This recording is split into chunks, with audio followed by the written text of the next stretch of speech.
Hello बच्चों, good morning all of you.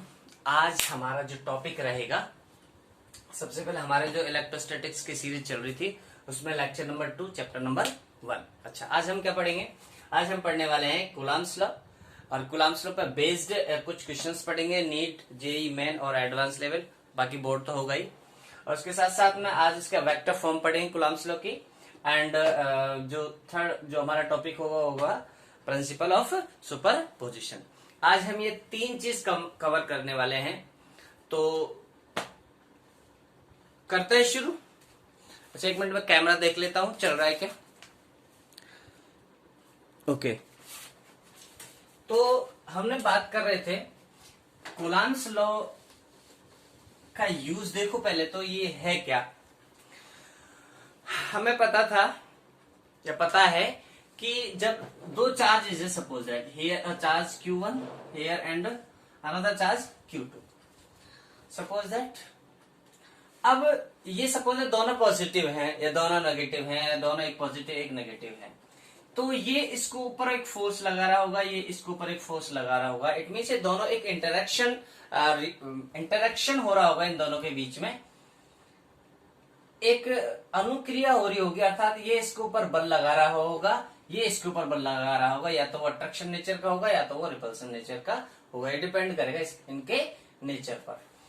अच्छा, दोनों जब पॉजिटिव होंगे तो इन दोनों के बीच जो फोर्स वर्क करेगा वो रिपल्सन होगा, और जब एक पॉजिटिव और एक नेगेटिव होगा तब इनके बीच जो फोर्स होगा वो होगा अट्रैक्शन का।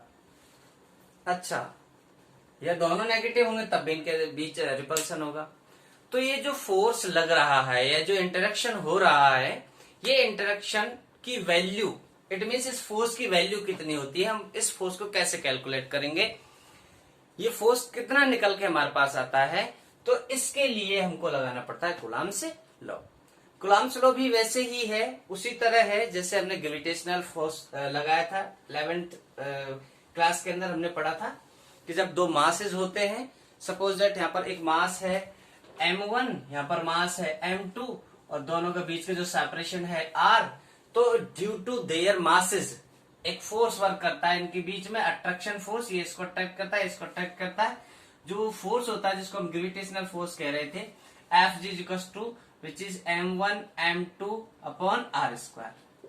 ये एक फोर्स होता था दोनों के बीच, attraction due to their masses, तो उसको हमने ग्रेविटेशनल फोर्स कहा था। यहाँ पे G कांस्टेंट था, ये यूनिवर्सल कांस्टेंट था।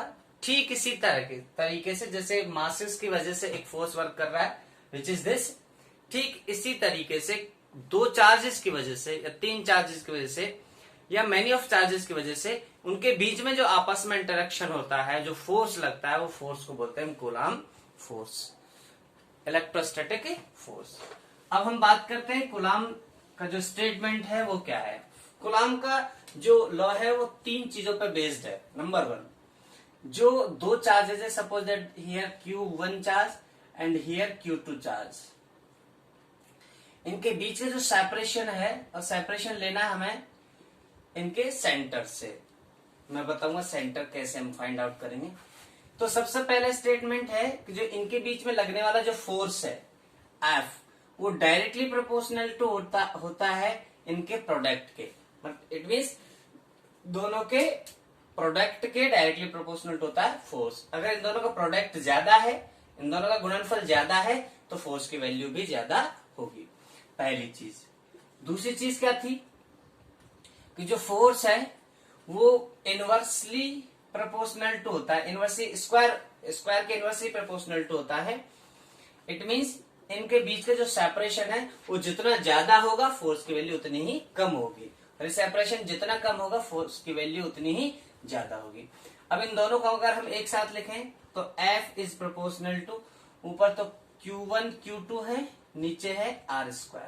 ये साइन अगर हम हटाएंगे और इक्वल का साइन लगाएंगे तो एक कांस्टेंट यूज करेंगे which is K, then K Q1 Q2 upon R²। ये है फोर्स की वैल्यू जो दो चार्ज Q1 और Q2 के बीच में लग रही है। अब ये सिमिलरली उसी तरीके से है जिस तरीके से दो मासेस में लगती है, G M1 M2 upon R²। उसी टाइप के due to their charges a force exerted them which is F is equal to K Q1 Q2 upon R square. जो इन दोनों के बीच में जो बल लग रहा है F वो है K Q1 Q2 upon R square. K क्या है? K एक कांस्टेंट है जिसको हम अभी फिलहाल के लिए इतना समझो कि ये जो कांस्टेंट है ये कांस्टेंट डिपेंड करता है, सबसे पहले तो ये प्रोपोर्शनल टू कांस्टेंट है, ये डिपेंड करता है, डिपेंड्स मीडियम, के डिपेंड करता है मीडियम पर। क्या कौन सा मीडियम? जो इन दोनों के बीच में है, जहां पर ये चार्ज रखे हुए हैं वो कैसा मीडियम है, उस मीडियम पे डिपेंड करता है हमारा के। इसकी जो वैल्यू होती है, के की वैल्यू होती है K is equal to 1/4 pi epsilon naught. Epsilon naught कब लिखा है? जब हम हवा या एयर या हम सपोज दैट वैक्यूम की बात कर रहे हैं, फ्री स्पेस की हम बात कर रहे हैं, तब के की वैल्यू होती है हमारे पास 1/4 पाई एप्सिलॉन नॉट। अब एक नई चीज आई है कि एप्सिलॉन नॉट क्या है। एप्सिलॉन नॉट क्या है? तो एप्सिलॉन नॉट को बोलते हैं हम permittivity of free space, permittivity of free space, free space या एयर या वैक्यूम। अभी परमिटिविटी क्या होती है बेटा? परमिटिविटी का सीधा सीधा मतलब होता है परमिशन, कि जो दोनों चार्जेस हमारे जिस मीडियम में रखे हुए हैं वो मीडियम इस फोर्स को कितना परमिट कर रहा है, कितना परमिशन दे रहा है, जो परमिशन की वैल्यू है that is called epsilon not.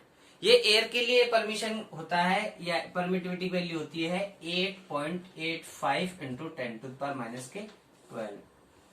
ये होती है, इसका अभी अपन यूनिट निकाल लेंगे। इसकी जो वैल्यू होती है ये फ्री स्पेस के लिए होती है, अलग अलग मीडियम के लिए परमिटिविटी वैल्यू अलग अलग होती है।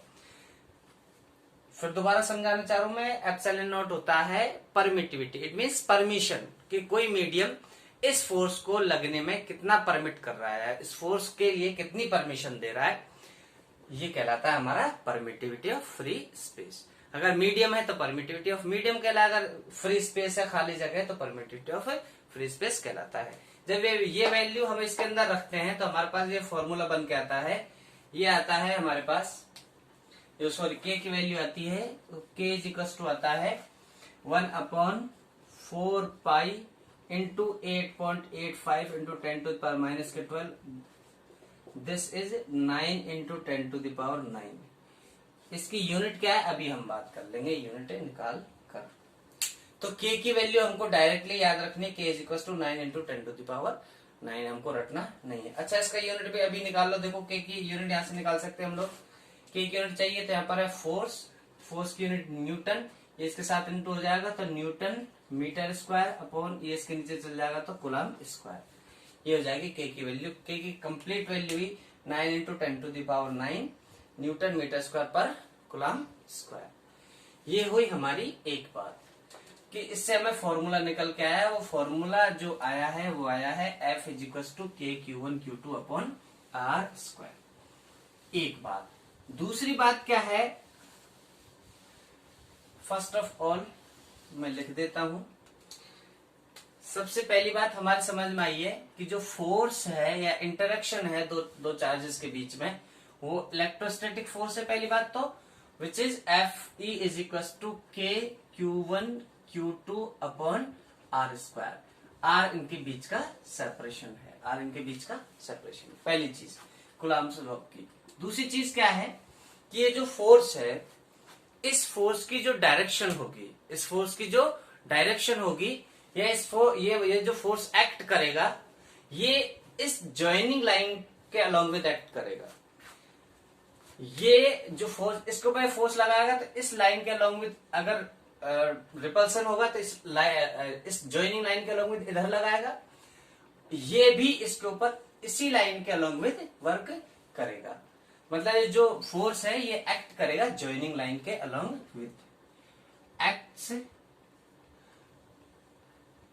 Along with joining line, joining line, ये याद रखना दूसरी चीज। तीसरी चीज क्या है इस फोर्स के रेस्पेक्ट में, पहली चीज, दूसरी चीज, तीसरी चीज क्या है कि ये फोर्स है वो डिपेंड करता है मीडियम पर। मैंने बताया था क्योंकि इस फोर्स के अंदर एक के वैल्यू आ रही है, इसलिए फोर्स डिपेंड करता है मीडियम पर। अगर ये ही हम कहीं पर दो चार्ज मीडियम एयर के अलावा अगर हम पानी में रख दें या कोई और मीडियम में रख दें तो ये जो इनके बीच जो फोर्स है, जो इंटरेक्शन है वो अफेक्टेड हो जाता है। तो तीसरी चीज है ये मीडियम पर डिपेंडेंट है, मीडियम पर डिपेंडेंट है, डिपेंड्स अपॉन मीडियम। ये तीन इंपॉर्टेंट बातें हैं कूलम्ब्स लॉ के बारे में। तो आई थिंक दैट ये आपका क्लियर हो गया होगा। कूलम्ब फोर्स क्या होता है कि दो चार्जेस के बीच में लगने वाला फोर्स कूलम्ब फोर्स होता है। लेकिन इसकी कुछ रिस्ट्रिक्शंस हैं, हम उसकी भी बात कर लेते हैं कि कूलम्ब फोर्स की क्या रिस्ट्रिक्शंस हैं। अभी तो फिलहाल ये हमारा समझ में आना चाहिए कि फोर्स की वैल्यू होती है Q1 Q2 upon R square, और K एक कांस्टेंट है, और इस कांस्टेंट की जो वैल्यू है वो निकल के आती है K = 9 × 10⁹। ठीक है, ये याद रखना है। अच्छा, इसके बाद में ये जो जॉइनिंग लाइन है उसके अलॉन्ग विद वर्क करता है, और तीसरी बात है कि ये मीडियम पर वर्क करता है। और चौथी बात मैं रिस्ट्रिक्शंस के रूप में लिख देता हूं कि कूलम्ब्स लॉ के कुछ रिस्ट्रिक्शंस हैं, या मतलब लिमिटेशन है। तो अगली हेडिंग हो जाएगी हमारी इसी के अंदर, limitations of Coulomb's law. Coulomb's law, सबसे पहली बात तो क्या है कि जो कूलम्ब्स लॉ है वो पॉइंट चार्ज पर वर्क करता है, पॉइंट चार्जेस पर वर्क करता है। अब ये पॉइंट चार्जेस क्या है? ये है पॉइंट चार्जेस पर वर्क करता है। पॉइंट चार्ज हम कैसे डिफाइन करेंगे? पॉइंट चार्ज क्या होता है? जैसे मेरे पास ये कोई गोला है, ये गोले पे पूरे पे चार्ज डिस्ट्रीब्यूटेड है, एक सेकंड के लिए पूरा चार्ज डिस्ट्रीब्यूटेड है एक गोले के ऊपर, और उस गोले को मैं दूर रख देता हूं, इतनी दूर रख दिया मैंने, मुझे वो बिल्कुल पॉइंट की तरह नजर आ रहा है, तो यही पॉइंट चार्ज है। जैसे उसको पास में लाएंगे तो फिर वो थोड़ा बड़ा नजर आएगा, और पास में लाएंगे और फुल पास में ले आएंगे तो हमें बहुत बड़ा नजर आएगा, तो अब ये पॉइंट चार्ज नहीं है। पॉइंट चार्ज क्या है? कोई भी चार्ज पॉइंट चार्ज कब कहलाएगा? जब वो हमसे दूर रखा हो और हमें बिल्कुल पॉइंट की तरह नजर आ रहा हो, तब वो पॉइंट चार्ज होता है। क्लियर है चीज? पॉइंट चार्ज सिर्फ क्या होता है कि जब हम हो कितना भी बड़ा, लेकिन हमें दूर से बिल्कुल पॉइंट चार्ज नजर आ रहा, अगर हम नजदीक ला रहे तो हमें बड़ा नजर आएगा, तो पॉइंट चार्ज नहीं होगा। तो फिर हम नजदीक कैसे डिफाइन करेंगे? जब चार्ज बिल्कुल ऐसे पॉइंटेड हो, छोटा चार्ज हो, बिल्कुल ऐसे मान लो स्फेरिकल शेप में छोटा चार्ज हो, उसको हम पॉइंट चार्ज कह सकते हैं। क्लियर है ना? हाँ। अगर डिस्ट्रीब्यूटेड चार्ज होगा, फैला हुआ बिखरा हुआ चार्ज होगा कहीं पर, तो ये लॉ हम लगा नहीं पाएंगे, पहली चीज। दूसरी है, फिर उसका दूसरा मेथड आ जाता है लगाने को, तो खैर, लेकिन फिलहाल हम कूलम्ब्स लॉ की बात कर रहे हैं कि इजी वे में हम कैसे यूज करते हैं। दूसरी बात है, पहली बात याद रखना पॉइंट चार्ज पर वैलिड है। अच्छा, एक पॉइंट चार्ज होता है, एक होता है टेस्ट चार्ज। टेस्ट चार्ज की बात हम बाद में करेंगे, भी तो पॉइंट चार्ज समझ लो तुम। पॉइंट चार्ज एक पॉइंटेड ऐसा पॉइंट, बिल्कुल छोटा सा बारीक से जो चार्ज होगा उसको हम पॉइंट चार्ज कहेंगे। दूसरी बात क्या है इसके रेस्पेक्ट में कि ये रेस्ट चार्ज पर ही वर्क करता है। रेस्ट चार्ज पर दो चार्ज हैं, एक ये रहा, अगर ये दोनों स्टैटिकल पोजीशन में रुके हुए हैं तो ये फोर्स वर्क करेगा। लेकिन इसमें तीन केस बनते हैं। नंबर एक क्या है कि जब both charges are at rest, तब वर्क कर जाएगा ये। दूसरी बात है कि एक चार्ज तो है रेस्ट पर, और इसका दूसरा जो चार्ज है वो मूविंग स्टेट में है, तो भी ये वर्क कर जाता है। लेकिन जो तीसरा इसका जो केस है कि जब बोथ चार्ज, दोनों चार्ज मूविंग स्टेट में हो, तो ये वर्क नहीं करता है। ये इसकी रिस्ट्रिक्शंस है कि ये सबसे पहले तो ये पॉइंट चार्ज पर वर्क करेगा। दूसरा है कि रेस्ट चार्ज पर, अगर रेस्ट में एक चार्ज चल रहा है, एक चार्ज मूविंग स्टेट में, तो भी वर्क कर जाएगा। दोनों चार्ज रेस्ट पे तो वर्क करेगा ही। अगर दोनों चार्ज मूविंग स्टेट में, दोनों चार्ज अगर गतिशील है, तो ये फोर्स वर्क नहीं करेगा। ये हुआ हमारा कूलम्ब्स लॉ की रिस्ट्रिक्शंस। अब बात करते हैं हम कि कूलम्ब्स लॉ है और ग्रेविटेशनल लॉ है, इन दोनों में क्या तो सिमिलरिटीज हैं और क्या इनमें डिफरेंस है। तो इसी में हमारा जो नेक्स्ट है वो है gravitational force and coulomb force. मैं सबसे पहले तो सिमिलरिटी देख लेते हैं, क्या सिमिलरिटीज है इनके अंदर। पहली सिमिलरिटीज है, पहले मैं फॉर्मूला लिख देता हूं। इसका फॉर्मूला होता है Gm1m2/r², और इसका फॉर्मूला होता है K(Q1Q2)/r²। तो पहली सिमिलरिटी है, दोनों इनवर्स स्क्वायर लॉ को फॉलो कर रहे हैं, मतलब दोनों F is proportional to 1/r², distance का स्क्वायर के इनवर्स लॉ को फॉलो कर रहे हैं। पहली चीज खूब नजर आ रही है अच्छी तरह। अच्छा, जो दूसरी चीज है जो इनके अंदर सिमिलरिटीज हैं, वो एक साइड में कैमरा देख लेता हूं इसका।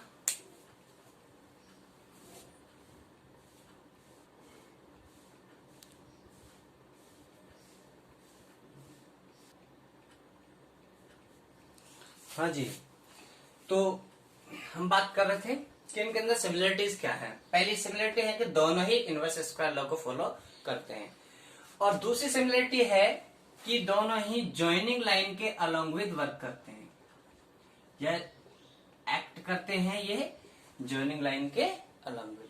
जैसे ये Q1 है, ये Q2 है, तो ये जॉइनिंग लाइन के ऐसे अगर अट्रैक्शन होंगे तो ये इधर अट्रैक्ट करेगा, इधर अट्रैक्ट करेगा, इसको रिपल्सन होगा तो इसको इधर धक्का मारेगा, ये इधर इसको धक्का मारेगा। और सेम ऐसे ही वही M1 M2 के साथ भी अट्रैक्शन होगा, दोनों को जॉइन लाइन, जो इनके जॉइन करती हुई लाइन है उसके अलोंग विद वर्क करते हैं। पहली सिमिलरिटी ये दो। दूसरी बात करते हैं कि इनके अंदर जो डिफरेंस है वो क्या क्या है। पहला डिफरेंस तो है कि ये वाला है, ये जो ग्रेविटेशनल फोर्स है वो मीडियम पर डिपेंड नहीं करता है। जो Fg है वो मीडियम पर डिपेंड नहीं करता है, मीडियम पर डिपेंड नहीं करता है, डिपेंड्स नहीं करता है, इंडिपेंडेंट ऑफ मीडियम, मीडियम पर डिपेंड नहीं करता। जबकि F कूलम्ब फोर्स है या Fe फोर्स है, इलेक्ट्रोस्टैटिक फोर्स है, वो मीडियम पर डिपेंड करता है, डिपेंड्स अपॉन मीडियम। ध्यान रखना पहली चीज, डिपेंड्स अपॉन मीडियम।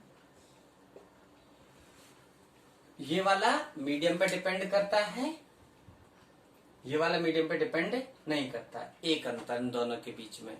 जो दूसरा जो अंतर है इन दोनों के बीच में वो ये है कि ये वाला force Fg force weak force होता है, जबकि Fc फोर्स स्ट्रॉन्ग फोर्स होता है।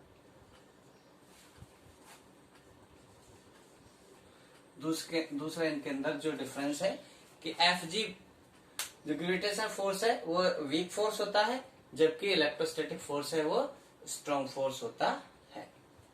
ठीक है, ये है हमारे इसके बारे में डिस्कस।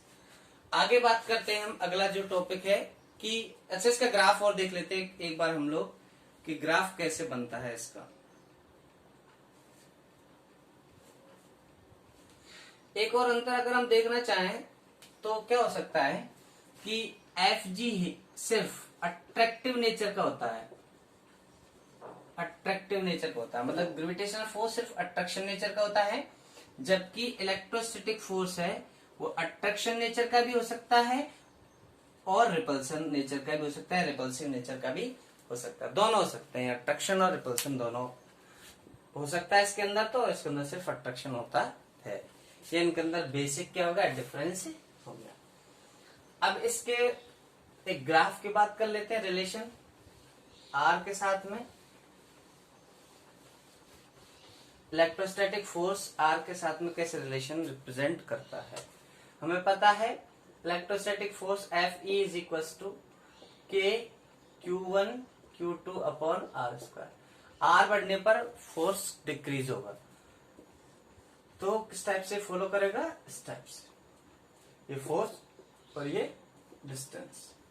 आर बढ़ाने पर फोर्स की वैल्यू डिक्रीज होती है। ठीक है, ये हुई हमारे इसके बारे में कंप्लीट इंट्रोडक्शन या कंप्लीट डिस्कस। अब हम बात करते हैं, अच्छा के की जो एप्सिलॉन नॉट है उसकी यूनिट और निकाल सकते हैं हम लोग। देख लो एक बार कैसे निकालेंगे फटाफट। जैसे मेरे पास फोर्स है F equals to K Q1 Q2 upon are square. एक बार तो के की यूनिट निकाल लो, के इजिकल्स टू क्रॉस मल्टीपल कर देंगे तो F into R square upon Q1 Q2। Force की होगी न्यूटन, इसको जाएगी metre square upon coulomb square. ये तो ही के की यूनिट। 1 अपॉन सॉरी एप्सिलॉन नॉट की यूनिट और देख लो। एप्सिलॉन नॉट की यूनिट, एप्सिलॉन नॉट की यूनिट क्या आएगी, ये वैल्यू रखते हैं इसके अंदर।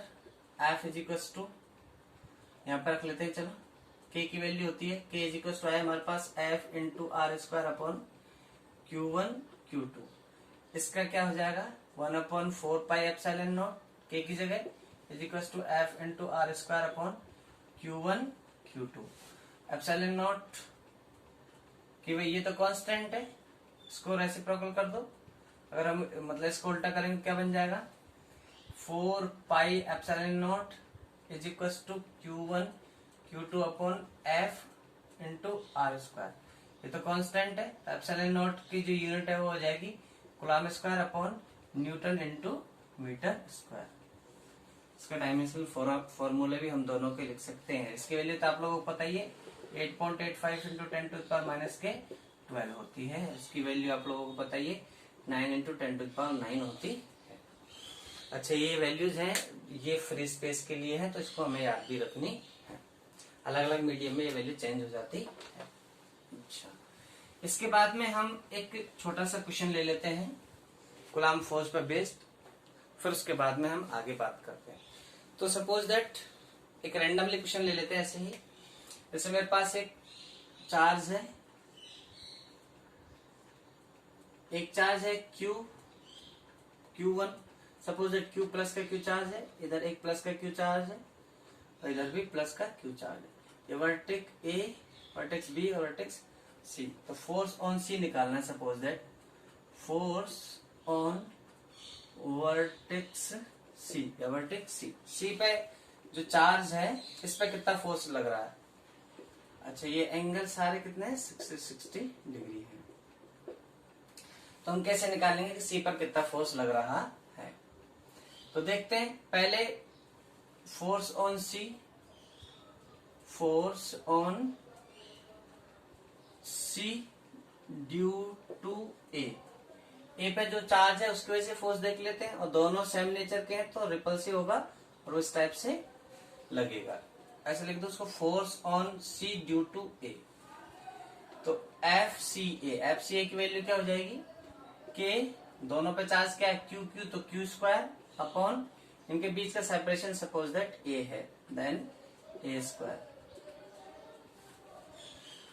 इसकी वजह से फोर्स निकाल लिया हमने। अब ड्यू टू B की वजह से फोर्स निकाल लेते हैं, दोनों सेम नेचर के हैं तो ये भी, ये वाला इसके ऊपर वही रिपल्सिव फोर्स लगाएगा तो भी ज्वाइनिंग लाइन का लंबित होगा, इस टाइप से वर्क करेगा। तो निकाल लेते हैं force on C due to B, वो कितना हो जाएगा force on C due to B is equal to K Q1 Q2 upon R square. तो K Q1 Q2 क्या है Q तो Q स्क्वायर कर देते हैं अपन, अपॉन बीच का सेपरेशन है A स्क्वायर, हो जाएगा।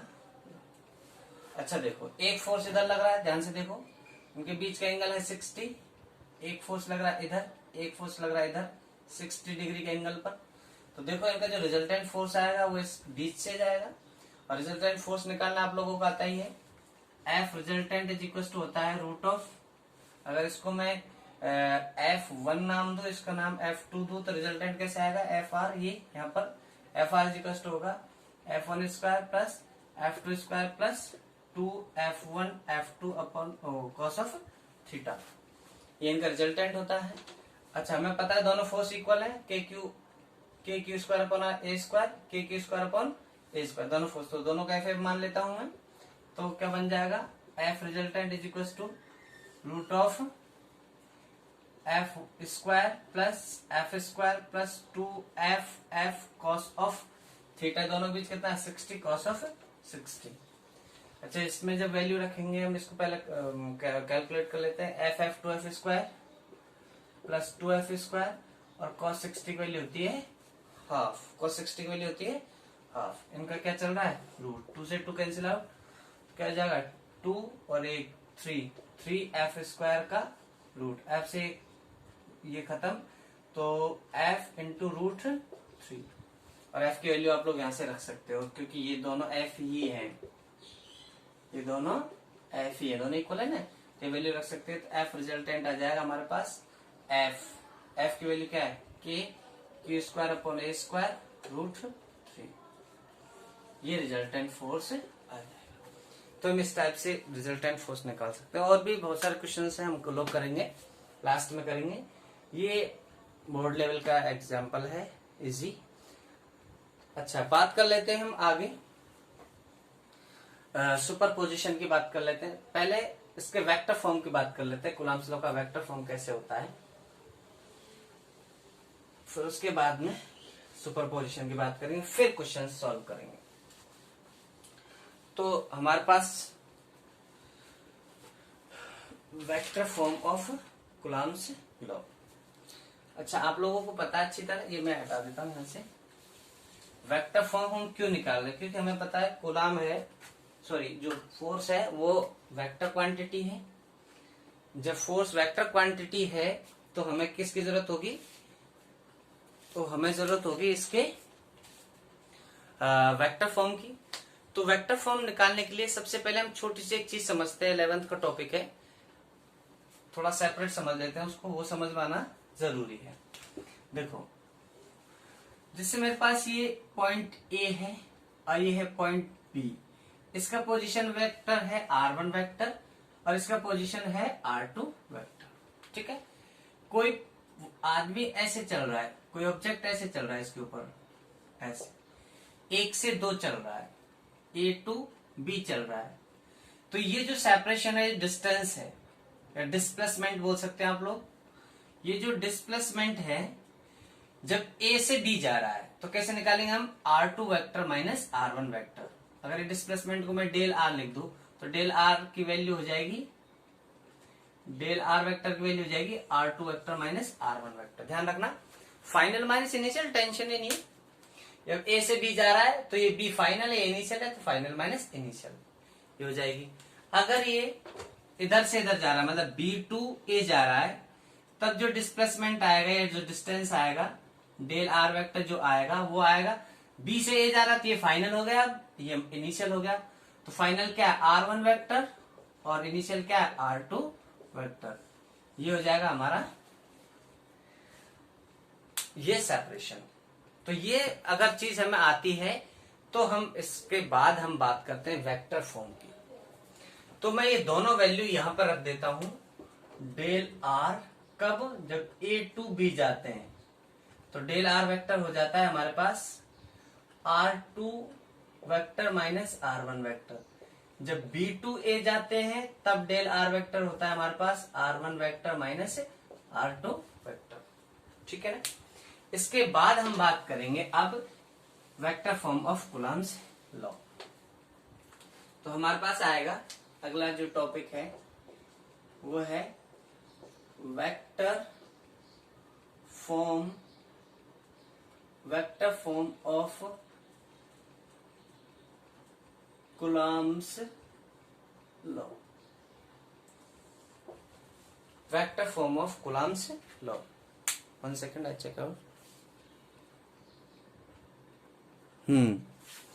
तो अब हम बात कर लेते हैं, सबसे पहले तो हमारे पास एक कोई कोऑर्डिनेट सिस्टम है। Suppose that this is x axis, this is y axis, ये ओरिजिन है 0 0। यहां पर मेरे पास एक चार्ज है which is q1, here another charge q2। जो q1 है उसका पोजीशन वेक्टर तो जानते हैं ना आपको, कोऑर्डिनेट में स्थिति निकालते हैं पोजीशन के कहां पर है, तो कैसे निकालते हैं, ओरिजिन से मिला देते हैं और उस पर एक एरो लगा देते हैं। ये लो पोजीशन वेक्टर हो गया r1 वेक्टर, R2 का पोजीशन क्या है, इसको भी मिला दो, इससे एरो लगा दो, this is position vector of R2 of Q2। और इन दोनों का जो सेपरेशन है जिसको हम मान रहे हैं डेल R, Q1 से Q2 जाएगा तब भी डिस्टेंस डेल R रहेगा, और Q2 से Q1 जाएंगे तब भी डिस्टेंस डेल R ही रहेगा। अब पहली जो इंपॉर्टेंट बात है वो है कि Q1 Q2 के ऊपर फोर्स लगाएगा। सपोज दैट दोनों ही पॉजिटिव ले लिए हमने, सपोज दैट दोनों ही हमने क्या ले लिए हैं, पॉजिटिव ले लिए हैं, तो Q1 Q2 पे फोर्स लगाएगा, जो फोर्स लगाएगा ये फोर्स जॉइनिंग लाइन के अलोंग विद वर्क करेगा। तो जॉइनिंग लाइन इस टाइप से, तो ये इस टाइप से इस पर फोर्स वर्क करेगा। उसको लिख रहा हूं मैं F21, 2 पर 1 वर्क कर रहा है मतलब Q2 पर Q1 अगर फोर्स लगा रहा है, सपोज दैट ये Q2 है, ये Q1 है, दोनों क्या है, सेम नेचर के, तो ये इसके ऊपर जब बल लगाएगा तो ऐसे ही तो धक्का लगाएगा, इधर की साइड ही तो लगाएगा, ये वाला इसके ऊपर कोई आदमी खड़ा है, मैं उसको धक्का दूंगा तो आगे की तरफ ही तो जाएगा। तो ये फोर्स लग रहा है F21 इस जॉइनिंग लाइन के अलोंग विद। तो मैं इसको दे सकता हूं, कैसे निकालेंगे इस फोर्स को, F21 को, force on Q2 due to Q1। तो हम लिखेंगे इसको F21 vector is equal to K Q1 Q2 upon R square. अब R क्या है, डेल R स्क्वायर। अच्छा ये डेल R, ये हम इधर वाला डेल R ले रहे हैं, ध्यान रखना डेल R मतलब डिस्टेंस ले रहे हैं। अच्छा बात करते हैं फोर्स वेक्टर क्वांटिटी है, तो इस फोर्स की डायरेक्शन है इधर, इधर Q1 से Q2। अब हमें पता है डायरेक्शन रिप्रेजेंट करने के लिए यूनिट वेक्टर का यूज करता है। यूनिट वेक्टर तो आप जानते हैं, ऐसा वेक्टर जिसका मैग्नीट्यूड तो 1 हो और वो सिर्फ डायरेक्शन शो करने के लिए हम उसका इस्तेमाल करते हैं, उसका यूज करते हैं, only for show off direction, direction को शो करने के लिए, रिप्रेजेंट ऑफ डायरेक्शन। तो कैसे होगा वो, इधर से इधर कैसे निकालेंगे हम, ये वाली डायरेक्शन मैंने बताया था जब 1 से 2 जा रहा हो, 1 से 2 जा रहा है तो फाइनल माइनस इनिशियल, तो फाइनल क्या R2 vector, R2 minus R1 का क्या लगा देंगे हम लोग, कैप। ये डायरेक्शन लेने हम लोगों को, ये तो मैंने बताया फाइनल माइनस, इधर से इधर जा रहे हैं, 1 से 2 जा रहे हैं, तो कैसे निकालेंगे, 2 माइनस 1, 1 से 2, A से B जा रहे हैं तो 2 माइनस 1, तो क्या हो जाएगा R2 माइनस R1 का कैप। अच्छा कैप को हम चेंज करना जानते हैं, डेल R की वैल्यू, ये वाली वैल्यू, ये वाली डेल R की वैल्यू हमारे पास है, ये वैल्यू अगर हम इसके अंदर रखेंगे तो क्या बनेगा, K Q1 Q2, और डेल R की वैल्यू कौन सी लेनी जब इधर जा रहे हैं हम, हालांकि डेल R तो वही है, उससे कोई फर्क नहीं पड़ा, लेकिन हम देख लेते हैं, ये रख लेते हैं ताकि हमारे पास सेपरेशन हो जाएगा। R2 माइनस R1 वेक्टर का मोड लगा देते हैं, और ये क्या है, स्क्वायर। और आप लोग जानते हैं क्या, वेक्टर को, सॉरी कैप को वेक्टर में कैसे चेंज करते हैं, आर कैप इज इक्वल होगा आर वेक्टर बटे mod of R vector, vector बटे मोड निकालते हैं कैप करके। कैप कैप की वैल्यू क्या होती है, वेक्टर बटे मोड। अच्छा इसको वेक्टर बटे मोड करेंगे तो R2 माइनस R1 वेक्टर बटे R2 माइनस R1 वेक्टर का मोड। अब इसको ध्यान से देखो, ये 2 हो गई, ये 1 हो गया, पावर 3 हो गई, K Q1 Q2 R2 vector minus R1 vector upon ये R2 माइनस R1 का क्यूब। ये हो जाएगा हमारा फोर्स ऑन 2 ड्यू टू 1, ये हो जाएगा वेक्टर फॉर्म ऑफ F21। अच्छा सिमिलरली ये इसके ऊपर फोर्स लगाएगा, इतने फोर्स ये इसके ऊपर लगाएगा, तो वो भी हम निकाल लेते हैं, इसको दे देते हैं हम लोग इक्वेशन नंबर 1। अब बात कर लेते हैं हम फोर्स ऑन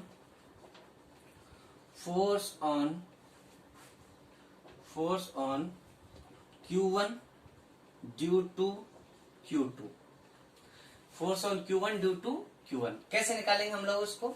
सिमिलरली यही प्रोसेस है, ये जो इसके ऊपर फोर्स लगाएगा ऐसे लगाएगा इस डायरेक्शन में, वही जॉइनिंग लाइन के अलॉन्ग विद, इसका नाम दे दो F12 वेक्टर। फोर्स कैसे निकालेंगे, F12 पहले पर 2 के कारण, force on 1 due to 2, force on 1 due to 2 which is K Q1 Q2 upon R square, K Q1 Q2 upon R क्या वही डेल R का स्क्वायर। अच्छा इसकी डायरेक्शन है ऐसे, क्योंकि ये इसके ऊपर धक्का लगा रहा है, इस बार इसके ऊपर ये धक्का लगा रहा है, तो ये भी ऐसे ही जाएगा। कोई आदमी खड़ा में धक्का लगाऊं तो वो ऐसे आगे की तरफ ही जाएगा। तो ये आ गया हमारे पास ये डायरेक्शन। ये डायरेक्शन कहाँ है, 2 से 1 पे जा रहे हैं, 2 से 1 पर। तो फाइनली हुआ, इनिशियली हुआ, तो 1 वेक्टर माइनस R2 कैप लगाना, क्योंकि यूनिट वेक्टर हम लगा रहे हैं सिर्फ डायरेक्शन के लिए।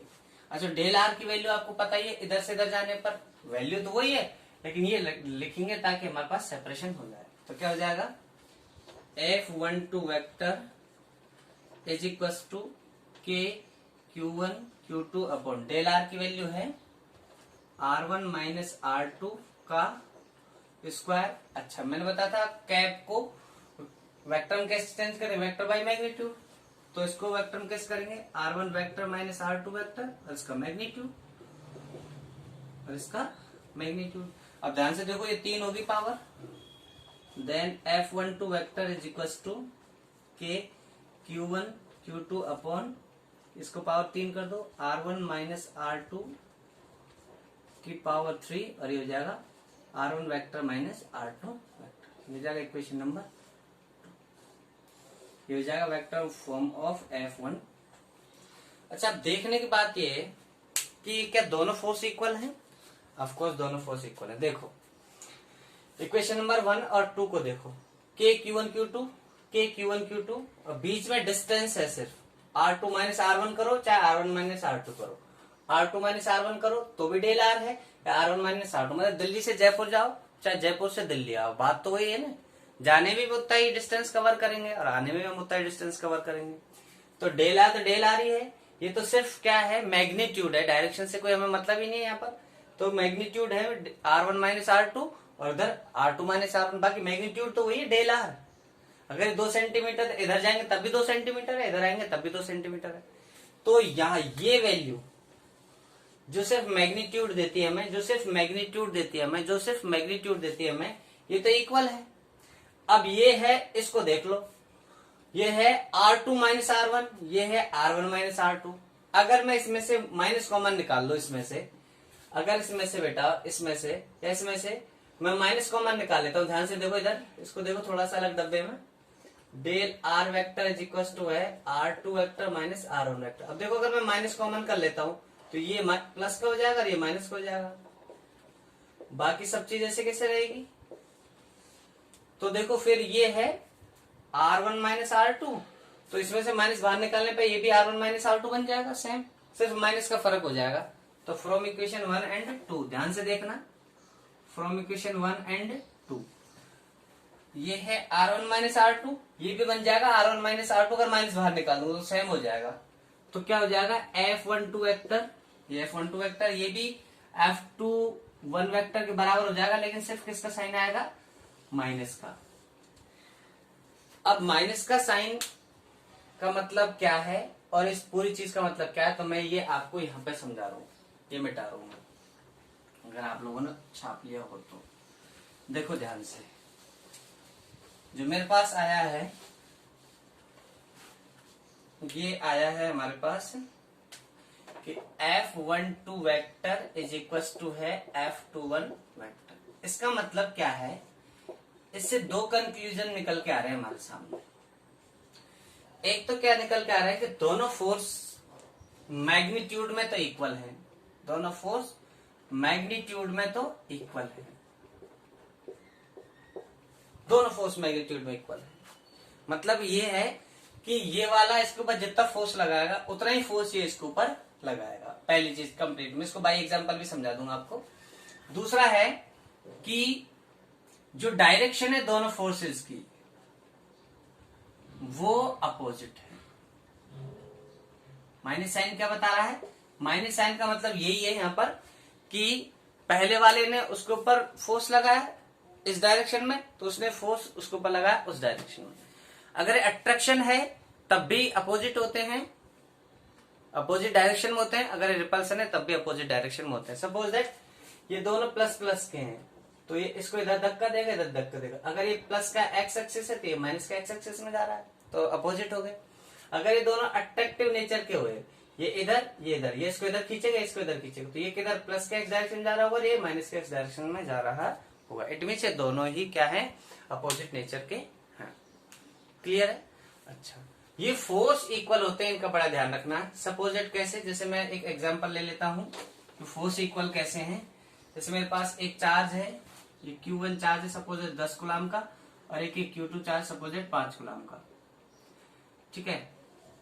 और इन दोनों के बीच का सेपरेशन है 1 मीटर सपोज। तो निकालते हैं F, ये पहले वाला दूसरे पे कितना लगा रहा है, पहले वाला दूसरे पे, तो F21 कैसे निकालेंगे, K Q1 Q2 upon R square, Q1 10, Q2 है 5 अपॉन R स्क्वायर, R क्या 1, तो 1 का स्क्वायर।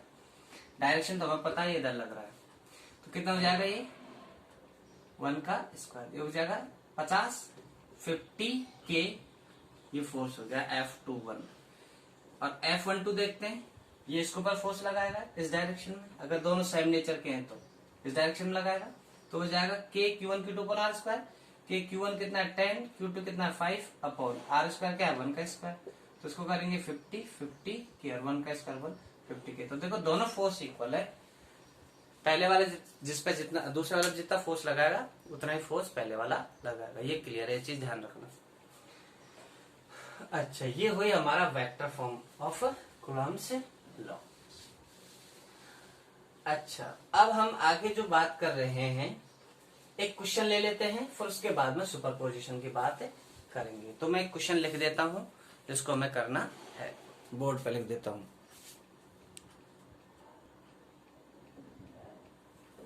हाँ, तो हमारे पास क्वेश्चन है, a charge is Q is divided into 2 parts. कोई चार्ज है Q जिसको हमने 2 पार्ट में बांट दिया, Q चार्ज इसको 2 पार्ट में बांट दिया। पहला चार्ज अगर X है तो दूसरा हो जाएगा Q माइनस X, ठीक है ना।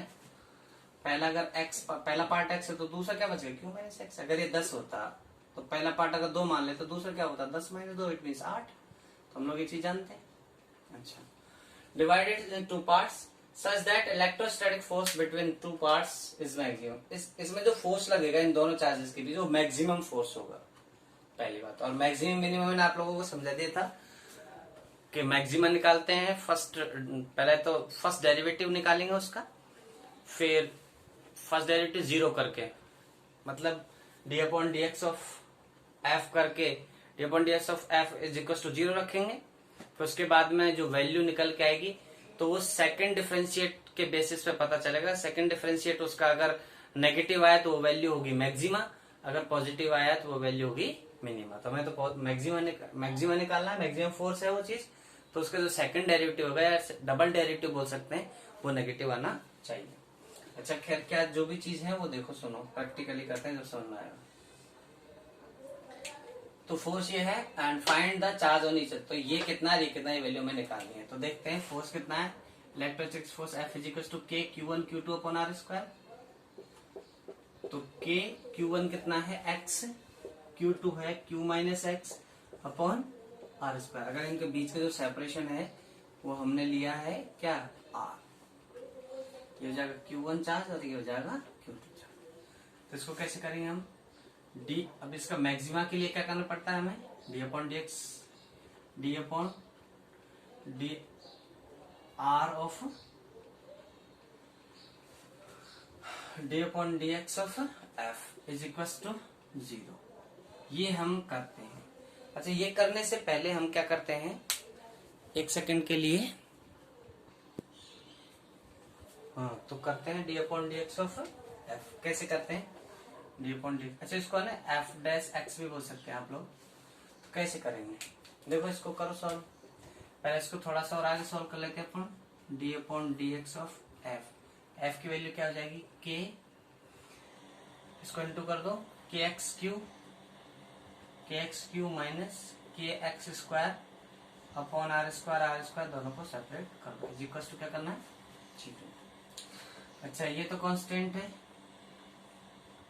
इधर ये कांस्टेंट है, तो क्या बनेगा इसका, ये तो बाहर निकाले थे अपन, के क्यू अपॉन आर स्क्वायर तो बाहर निकालिए, और एक्स का एक्स के रेस्पेक्ट में 1 माइनस इसका हम करेंगे के अपॉन आर स्क्वायर ऐसे कैसे, और एक्स स्क्वायर का आता है आप लोगों को पता है 2x इज इक्वल टू 0। अच्छा, हमें तो एक्स निकालना है, इसको इधर पहुंचा दो, K Q upon are square is equal to हो जाएगा K 2x upon are square से आर स्क्वायर मर जाएगा, के से के मर जाएगा, then 2x is equal to R Q, तो x इज इक्वल टू हो जाएगा क्यू बाई 2। तो ध्यान क्या रखना है, अच्छा x की वैल्यू आएगी क्यू बाई 2, मैक्सिमम मतलब x is equal to Q by 2, जो चार्ज है वो हाफ हाफ कर दोगे, अगर क्यू का क्यू बाई 2 इधर भी क्यू बाई 2 कर दोगे तो फोर्स है वो मैक्सिमम हो जाएगा।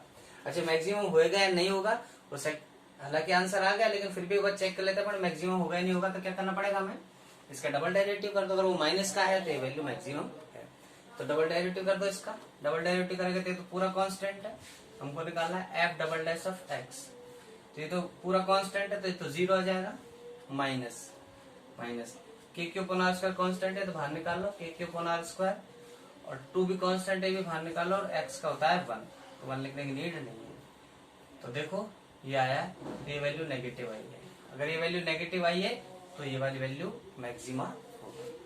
तो ये हुआ हमारा एक अलग क्वेश्चन। अब बात कर लेते हैं सुपरपोजिशन की। सुपरपोजिशन क्या होता है, मैं स्टेटमेंट बता देता हूं पहले तो आपको, अगर आप लोग हिंदी में इंग्लिश में जैसे लिखना चाहो लिख लो। जैसे मेरे पास 2 या 2 से ज्यादा चार्जेस हैं, 3, 4, 5 n चार्जेस हैं, तो किसी एक चार्ज पर कितना फोर्स लग रहा है, तो एक चार्ज पर जो फोर्स लगेगा वो सबकी वजह से जो अलग अलग फोर्स लग रहा है उसका सम होगा, उसका वेक्टर सम होगा। कैसे, लुक एट हियर, जैसे मेरे पास चार्ज है, ये एक क्यू नॉट चार्ज है, यहाँ पर है Q1 चार्ज, यहाँ पर है Q2 चार्ज, यहाँ पर है Q3 चार्ज, ये इसके ऊपर फोर्स लगा रहा होगा, ये इसके ऊपर फोर्स लगा रहा होगा, ये इसके ऊपर फोर्स लगा रहा होगा। तो जो Q नॉट पे जो नेट चार्ज है, वो नेट फोर्स है, वो हो जाएगा F नेट, किस पर, naught F Q naught charge पर, वो हो जाएगा फोर्स ऑन नॉट या force on 0 due to 1 plus F naught due to 2 plus F naught due to 3। मतलब इस पर इसकी वजह से चार्ज, इस पर इसकी वजह से चार्ज, और इस पर इसकी वजह से चार्ज, तीनों की जो अलग अलग चार्जेज हैं, अलग अलग फोर्सेज हैं, इसकी वजह से इस पर फोर्स, इसकी वजह से इस पर फोर्स, इसकी वजह से इस पर फोर्स, जो अलग अलग फोर्सेज हैं उन सबको जो ऐड कर देंगे हम, वो कहलाता है हमारा सुपरपोजिशन। और सुन लो दोबारा इसको एक बार और, इस चीज को देख लेते हैं हम, एन टाइप का चार्ज मान के या एन चार्जेस मान के। सपोज हमारे पास एक कोई सिस्टम है, इस सिस्टम में यहाँ पर यहाँ पर यहाँ पर यहाँ पर यहाँ पर n चार्जेस हैं, यहाँ पर चार्ज है Q1, यहाँ पर चार्ज है Q2, यहाँ पर चार्ज है Q3, सो ऑन, और इस टाइप से यहाँ पर चार्ज Qn, और यहाँ पर जो चार्ज है वो है सपोज है Q नॉट। अब क्वेश्चन है कि find the charge on Q naught due to all charges. तो इस पर जो लगने वाला जो फोर्स है वो टोटल फोर्स निकालना पड़ेगा हमें सुपरपोजिशन से, क्योंकि वेक्टर क्वांटिटी है तो सुपरपोजिशन में क्या करते हैं हम, इंडिविजुअल फोर्स का वेक्टर सम करते हैं। अब ये इसके ऊपर एक फोर्स लगा रहा होगा, जिस भी डायरेक्शन में लगा रहा होगा, तो force on Q naught charge due to Q1, तो उसको बोलूंगा मैं F नॉट 1, इसकी वजह से इस पे चार्ज, इसकी वजह से इस पे चार्ज, जिसको बोलूंगा मैं F नॉट 2 वेक्टर, इसकी वजह से इस पे चार्ज, जिसको बोलूंगा मैं F नॉट 3 वेक्टर, इसकी वजह से इस पे चार्ज, ऐसे बहुत सारे सबकी वजह से चार्ज होगा, उसको बोलूंगा F नॉट n वेक्टर। इन सबको मैं ऐड कर देता हूं, हो जाता है नेट फोर्स। तो net force on Q naught charge वो कितना हो जाएगा, F naught net force which is due to 1 force on Q naught due to 1, due to 2, due to 3, due to 4, due to 5, इस टाइप से due to n। इन सब का कर दिया हमने वेक्टर सम। ये कहलाता है हमारा सुपरपोजिशन का प्रिंसिपल, कि जो नेट फोर्स है वो इंडिविजुअल फोर्स के वेक्टर सम के इक्वल आता है। अब इसमें एक नोट वर्दी पॉइंट क्या है, क्या चीज हमें याद रखनी है कि जो F01 है या F01 फोर्स है, ये जो फोर्स है अगर ये 10 न्यूटन है तो ये जो फोर्स है 10 न्यूटन ही रहेगा। अगर इसके पास और भी चार्जेस होते तो उससे अनअफेक्टेड होता है ये वाला फोर्स। मतलब जो एक चार्ज का दूसरे चार्ज के साथ जो इंटरेक्शन है वो इसकी वजह से अफेक्टेड नहीं है, इसकी वजह से अफेक्टेड नहीं है, इसकी वजह से अफेक्टेड नहीं है। इनका जो पर्सनल रिश्ता है, अटैचमेंट है, इंटरेक्शन है, वो अन्य की वजह से डिस्टर्ब नहीं है। इन दोनों का जो रिलेशन है वो और जो बाकी है उनकी वजह से डिस्टर्ब नहीं है। ये हुआ हमारा सुपरपोजिशन का प्रिंसिपल। तो अगले आई होप दैट ये आपके समझ में आया होगा। अच्छा, आगे अपने जो करेंगे वो सबसे पहले तो हम इलेक्ट्रोस्टैटिक्स के अंदर लेक्चर नंबर 3 होगा वो, उसके अंदर हम इलेक्ट्रिक फील्ड के बेसिस पे जो कॉन्सेप्ट है वो उसके हम डिटेल से डिस्कस करेंगे और उसके साथ साथ में कुछ क्वेश्चंस कराएंगे। अब एक छोटी 30 मिनट की वीडियो और आएगी, उसके अंदर हम न्यूमेरिकल सॉल्व करेंगे। शुक्रिया।